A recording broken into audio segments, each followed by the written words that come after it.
하나님의 진노가 불의로 진리를 막는 사람들의 모든 경건하지 않음과 불의에 대하여 하늘로부터 나타나나니 이는 하나님을 알만한 것이 그들 속에 보임이라. 하나님께서 이를 그들에게 보이셨느니라. 장세로부터 그의 보이지 아니하는 것들 곧 그의 영원하신 능력과 신성이 그가 만드신 만물에 분명히 보여 알려졌나니 그러므로 그들이 핑계하지 못할지니라. 하나님을 알되 하나님을 영화롭게도 아니하며 감사하지도 아니하고 오히려 그 생각이 허망하여지며 미련한 마음이 어두워졌나니 스스로 지혜 있다 하나 어리석게 되어 썩어지지 아니하는 하나님의 영광을 썩어질 사람과 새와 짐승과 기어다니는 동물 모양의 우상으로 바꾸었느니라. 그러므로 하나님께서 그들을 마음의 정욕대로 더러움에 내버려 두사 그들의 몸을 서로 욕되게 하게 하셨으니 이는 그들이 하나님의 진리를 거짓 것으로 바꾸어 피조물을 조물주보다 더 경배하고 섬김이라. 주는 곧 영원히 찬송할 이시로다. 아멘. 이 때문에 하나님께서 그들을 부끄러운 욕심에 내버려 두셨으니 곧 그들의 여자들도 순리대로 쓸 것을 바꾸어 영리로 쓰며 그와 같이 남자들도 순리대로 여자 쓰기를 버리고 서로 향하여 음욕이 부릴 듯하며 남자가 남자와 더불어 부끄러운 일을 행하여 그들의 그릇됨에 상당한 보응을 그들 자신이 받았느니라. 또한 그들이 마음에 하나님 두기를 싫어하며 하나님께서 그들을 그 상실한 마음대로 내버려 두사 합당하지 못한 일을 하게 하셨으니 곧 모든 불의, 초악, 탐욕, 악의가 가득한 자요 시기, 살인, 분쟁, 사기, 악독이 가득한 자요 수군수군하는 자요 비방하는 자요 하나님께서 미워하시는 자요 능욕하는 자요 교만한 자요 자랑하는 자요 악을 도모하는 자요 부모를 거역하는 자요 우매한 자요 배역하는 자요 무정한 자요 무자비한 자라. 그들이 이 같은 일을 행하는 자는 사형에 해당한다고 하나님께서 정하심을 알고도 자기들만 행할 뿐 아니라 또한 그런 일을 행하는 자들을 옳다 하는. 사도 바울이 로마서 1장 17절에서 하나님의 의에 대해서 말씀하죠. 하나님의 의가 나타난다 말씀하셨는데 오늘 바로 이어지는 18절에 보니까 이번에는 하나님의 진노가 나타납니다. 우리 같이 말씀 봅니다. 하나님의 진노가 불의로 진리를 막는 사람의 모든 경건하지 않음과 불의에 대하여 하늘로부터 나타나나니 하나님의 진노가 나타나서 불의함의 모습을 우리에게 보여준다라고 말씀합니다. 사도 바울은 이 세상을 두 영역으로 나눠서 하나님의 죄송합니다. 하나님의 의가 나타나는 영역이 있고 하나님의 진노가 나타나는 영역이 있다. 이 세상은 두 영역으로 구분되어 있음을 말씀합니다. 하나님의 의가 뭡니까? 하나님의 의는 하나님 마음에 들어하심이에요. 하나님의 마음에 들어하셔서 하나님 마음에서 몇 등? 1등. 하나님 마음에서 1등 되는 거예요. 그런데 우리가 아무리 하나님 앞에 잘한다고 하더라도 우리는 하나님 앞에 1등이 될 수가 없어요. 우리에게는 하나님의 의가 나타날 수 없습니다. 왜요? 하나님에게는 늘 예수님이 1등이기 때문에 그런 거예요. 그래서 우리가 하나님께 1등이 돼서 하나님의 의가 나타나기 위해서는 주님의 십자가에 연합해서 예수님께 꽉 붙잡혀서 꽉 붙잡고 있어야 우리가 하나님의 에서 1등이 되고 하나님의 의가 우리의 삶 속에 나타날 줄로 믿습니다.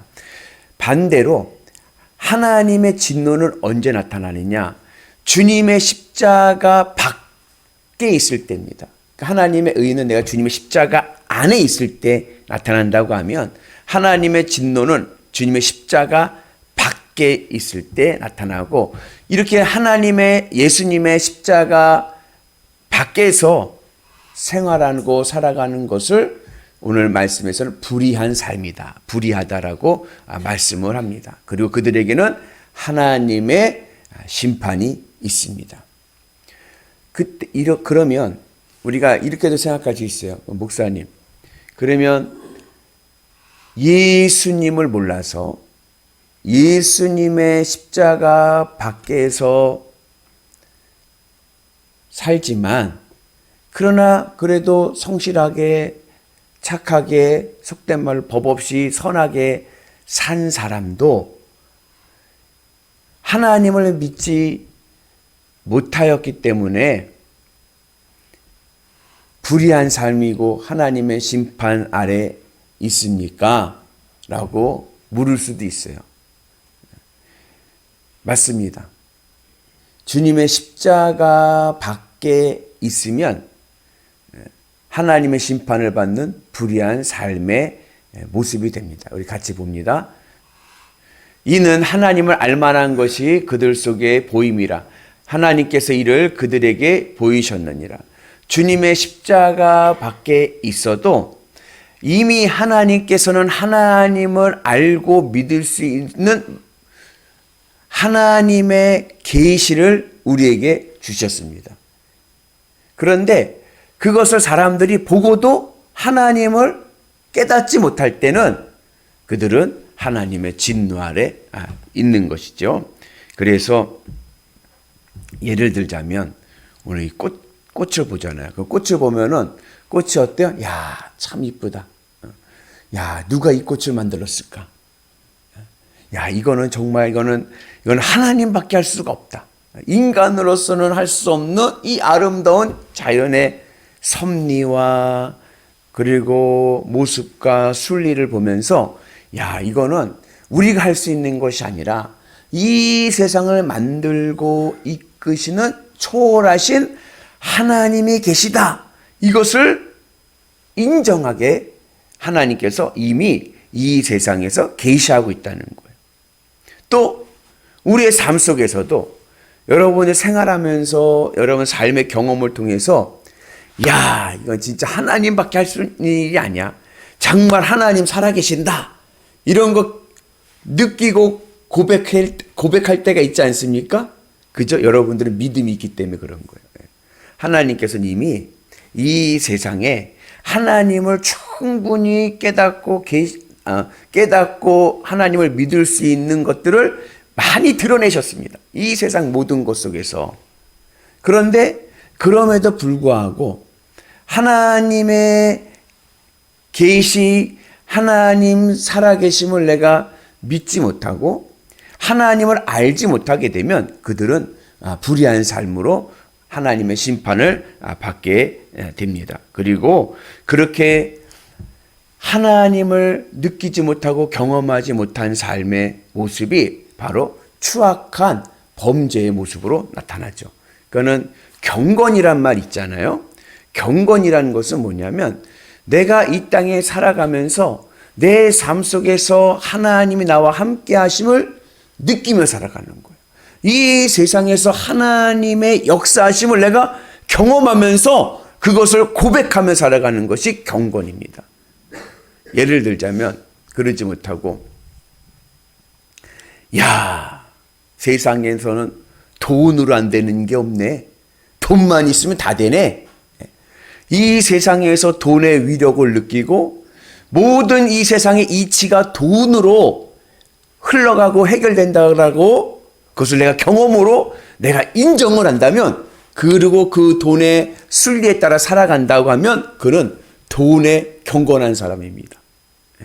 이처럼 하나님에게 경건하지 못하고 이 세상에 경건해 가지고 야, 이 세상에서 안 되는 게 없구나. 이 세상 풍조에 따라 살아가게 되면 우리의 삶 속에서는 하나님은 알지 못하게 되고 추악한 범죄의 모습들, 특별히 29절부터 31절에 보면은 그 범죄의 모습들이 열가고 있죠. 탐욕과 살인과 사기와 기타 등등의 아주 추잡한 죄를 짓게 되고 결국 그의 인생을 허망하고 미련한 인생이 되고 맙니다. 그래서 오늘 우리는 주님의 은혜 안에서 하나님의 뜻에 하나님의 섭리를 내 삶에서 경험하고 증언하는 은혜가 있기를 주의 이름으로 축복합니다. 그런데 그러지 못하고 불의하고 세상에 대해서 경건해버리면 어떻게 되느냐 하면은 하나님의 자리에 하나님을 밀어버리고 내가 원하는 우상을 갖다 놓는 거예요. 하나님의 자리에.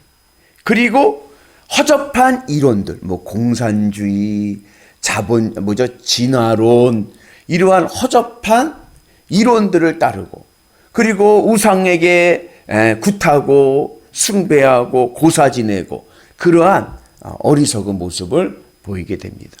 그래서 오늘 우리가 주님의 은혜 안에서, 주님의 십자가 은혜 안에서 하나님께 경건한 믿음의 은혜로 믿음으로 승리하기를 주의 이름으로 축복합니다. 그래서 특별히 또 오늘 말씀에 보면 특이한 게 뭐냐면, 그 하나님께서 가장 역겨워하시는 죄 중에 하나가 동성애입니다. 동성애가 하나님 앞에서 가장 큰 죄가 되는 이유는 하나님의 창조의 섭리를 잃어버렸기 때문에 그런 거예요. 하나님의 창조의 섭리를 깨버리기 때문에 그렇습니다. 하나님의 질서를 무너뜨리는 거예요. 왜 동성애를 할까요? 물론 의학적으로 유전적으로 그런 결함이 있어서 성향이 그런 사람들도 있지만, 제가 이제 보기에는 그런 거는 극히 일부고, 대부분은 자기 정욕 때문에 그런 거예요. 제가 그 10대직이라고 그 청소년들 선교하는 선교단체가 있어요. 10대직이 세미나를 갔는데, 거기서 한 강사 목사님이, 이제 그 목사님은 이제 속된 말로 노는 애들 관리하고 선교하는 목사님인데, 그 목사님이 저기에 충격적인 얘기를 해준 거예요. 뭐냐면 10대 애들이요, 동성애를 많이 한대요. 희한하죠. 그래가지고 물어봤대요, 목사님이. 야, 왜 이렇게 너희들은 동성애를 하냐? 그랬더니 애들 할 말이 임신하지 않기 위해서요. 그러니까 자기의 정욕을 채우기 위해서, 자기 마음대로. 그러니까 오늘 사도 바울이 말씀한 이 동성애의 죄의 의미는 그냥 동성애만이 아니라 내 정욕대로, 내 마음대로, 내가 하고 싶은 대로 하는 그 모습이 뭐와 같다? 동성애와 같고, 가장 하나님의 창조의 질서를 깨뜨리고 하나님의 섭리를 무너뜨리고 내 마음대로, 이것이 가장 추악하고 그리고 심각한 하나님의 불의한 죄의 모습입니다. 그래서 오늘 우리가 우리의 삶 속에서 이 삶의 세상 속에서 하나님의 인도하심과 하나님의 섭리를 인정하고, 역시 하나님 살아계셔, 역시 하나님밖에 없어, 이것을 고백하고 나가는 은혜가 있기를 축복합니다. 이것을 이제 자연계시라고 얘기하는 거예요. 하나님께서 이미 이 세상, 온 세상에 하나님을 깨닫고 하나님을 믿을 수 있는 하나님의 나타나심이 충분히 있습니다. 그런데 그럼에도 불구하고 우리는 하나님을 믿지 않아요. 주님의 십자가 밖에 있는 사람들에 보면은 그들은 하나님을 믿지 않습니다. 왜냐? 그 이유에 대해서 오늘 사도 바울이 말씀했는데 같이 봅니다. 또한 그들이 마음에 하나님 두기를 싫어하며 하나님께서 그들을 그 상실한 마음대로 내버려 두사 합당하지 못한 일을 하게 하셨으니. 왜 그들은 하나님을 믿지 않는, 이미 이 세상에 하나님을 충분히 믿을 만한 하나님의 나타나심이 있음에도 불구하고 믿지 못하는가? 우리의 마음에 하나님 두기를 싫어하기 때문에 그렇습니다. 이게 바로 선악과 이후에 인간의 타락한 모습의 징조입니다. 내 마음에 하나님 두는 게 아니라 내가 있어야 돼. 내가 판단하고 내가 생각하고 내가 옳아요. 그러면서 하나님을 내 마음에서 모시지 못하고 하나님을 밀어버리니까 아무리 이 세상에서 하나님의 계시하심이 있어도 하나님을 믿지를 못하는 거예요.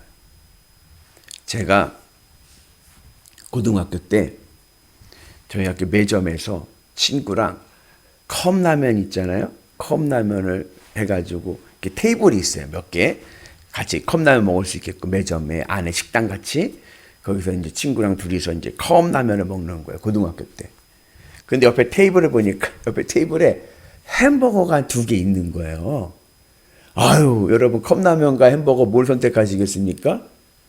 햄버거죠. 고등학생들에게는 그때만 해도 햄버거 얼마나 가장 좋은 아이템 아닙니까? 음식 아닙니까? 근데 옆에가 있는데 그냥 있나 보다 하고 저하고 친구는 컵라면을 먹고 그러고 나가서 또 신나게 공차고 놀다가 한 1시간 좀 넘었을 거예요. 이제 목이 마르고 그래가지고 매점에 음료수 사러 왔어요. 음료수를 사갖고 음료수를 딱 사가지고 마시는데 보니까 그 테이블에 아직도 햄버거 2개가 있어. 그러니까는 제 친구가 뭐라고 그러냐면, 야, 이거 햄버거 주인이 없는 것 같은데 우리가 먹을까? 그러는 거예요. 여러분, 햄버거의 주인이 없을까요? 있죠. 왜 없겠어요? 햄버거가 거기 있는데 누군가가 사서 놨죠. 근데 그것을 내가 어떻게 생각해요? 아, 저거 햄버거 주인이 없다. 내가 생각하고 그렇게 판단해 버리는 거예요.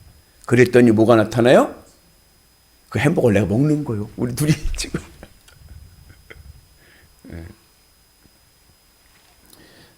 이것이 정욕대로 움직이는 더러운 마음. 오늘 24절에 나오는데, 그리고 상실한 마음입니다.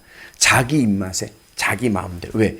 내 마음에 하나님이 밀어버렸으니까 내 마음대로 사는 거야, 내 마음대로. 그리고 내가 원하는 대로. 그렇게 살아가니까 어떻게 하나님을 느끼고 하나님의 섭리를 내가 깨달을 수가 있습니까? 아무리 하나님 내 삶 속에 계시하셔도 이건 내가 한 거고 내가 잘나서 한 거야. 하나님을 인정할 수가 없는 거예요. 그래서 주님의 십자가가 있습니다. 그래서 사도 바울이 주님의 십자가 안에 있어야 된다는 거예요. 그래야 하나님의 의가 나타난다. 왜냐하면 십자가 밖에 있으면 그 선악과의 결과물로 자꾸 내 마음대로가 돼버리니까 하나님을 믿을 수가 없는 거예요. 그러나 주님의 십자가 안에서 내 마음을 주님의 십자가에 연합해서 내 마음이 주님의 십자가 안에서 죽게 되니까, 내 안에 주님이 사시니까, 예수님을 내가 믿게 되니까 무엇이 보여요? 온 세상에 하나님 역사하심을 우리가 인정하게 될 줄로 믿습니다. 그래서 여러분들의 삶 속에서도 하나님의 은혜와 하나님의 역사하심과 하나님의 뜻이 이루는 귀한 삶이 되시기를 주의 이름으로 축복합니다. 그래서 로마서는 우리가 이제 1장 이제 서론을 시작하는데, 로마서에서 하는 메시지는 한마디로 이야기하면 이런 거예요. 이 세상의 주인이신 하나님께서 어떻게 내 삶에 오셔서 그 하나님의 섭리와 하나님의 뜻을 이루미는 그 순리의 삶을 우리가 살 수 있는가? 우리가 어떻게 하나님께서 이끄시는 내 삶 속에서 역사하시는 하나님의 뜻을 경험하며 살아갈 수 있는가? 그것은 믿음의 길로 갈 때다. 내 마음에 주님의 십자가의 은혜가 있어서 내가 하나님 사랑하심을 내가 경험하고 하나님의 인도하심을 내가 인정하고 감사하고 찬양할 때 우리의 삶 속에서 하나님의 뜻이 온전히 이루어지는 순리의 삶이 될 줄로 믿습니다. 그래서 오늘도 주님의 은 안에서, 야, 우리 하나님 대단하시다. 어떻게 하나님께서 이렇게 내 삶을 인도하시지? 이것을 인정하면서 주님의 십자가 은 안에서 날마다 복된 삶 사시기를 주의 이름으로 축복합니다.